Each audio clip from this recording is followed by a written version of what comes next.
Hey everybody, Who's Your Jedi here with another review for you. This time I'm talking episode 11 of Total Drama All-Stars called Sundae Bloody Sundae. I'm sorry, Sundae Muddy Sundae. Of course, this episode's title is a shout out to the song The Sundae Bloody Sundae by U2. Anyway, overall I thought this was a reasonably solid episode. And of course, it's the episode where we say goodbye to Courtney. Now, actually, I kind of figured that Scott might last longer than her. I thought he was going to be the one that would end up going this episode, but he's still around. But I have a feeling that Scott's got to be next on the chopping block. I can't see this as coming down to anything but a big three-way between Zoe, Gwen, and Mike/Mao, because there's just too much plot with Mike left to go. And we have started to see that Courtney and Gwen realizing that, yeah, we actually get along pretty well. There's really just no drama left with Scott, really. Anyway, so let's kind of get right into it. And this is, of course, the big episode that's really all about Courtney getting what's coming to her. And, we all love a good Courtney gets what's coming to her. Because, despite her professing friendship with Gwen and more than a little bit of Lesye with Gwen, especially there at the beginning. At the end of the day, Courtney just can't help herself. She cannot help but put herself first. And this, of course, is ultimately what leads to her downfall. It's basically seeing her turn into the same old Courtney that she's always been. Now, not that I don't think that she wasn't being genuine with Gwen, about being friends with Gwen and all this other stuff. I think she really was. Courtney, it is established, not really great at making friends. As I've said before, I'm pretty sure at this point in the show, the only other people that Courtney could really call friends are Bridget and maybe Heather. So, anyway, but as I said, Courtney just can't help but be Courtney. And that involves plotting against everybody around her and thinking that she's better and smarter than everyone else. And as we've seen, this is what always seems to lead to her downfall. Although, yeah, of course, you can also kind of put Courtney's just insane competitiveness there. But, that's in a way still all about Courtney making everything about her.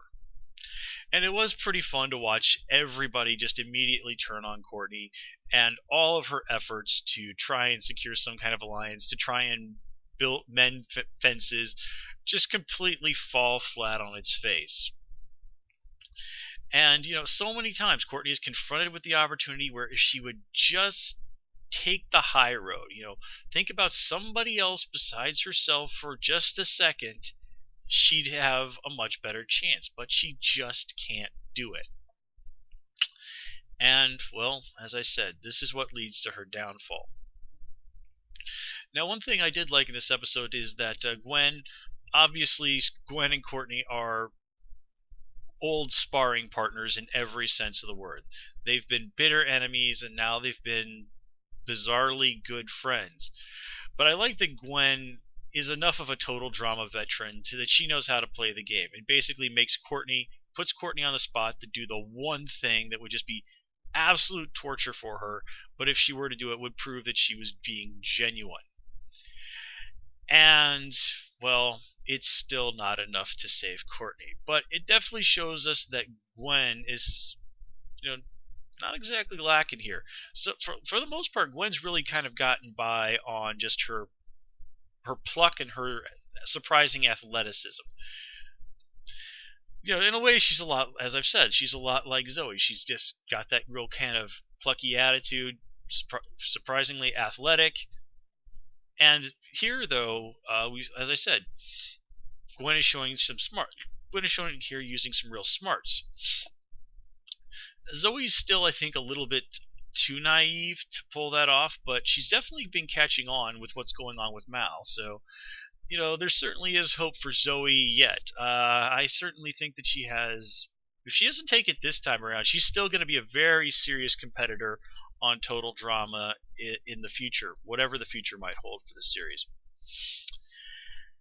And oh yeah, one thing I also liked is this episode that we are reminded that as bad as he is and as horrible as he is, even Chris McLean does have some standards.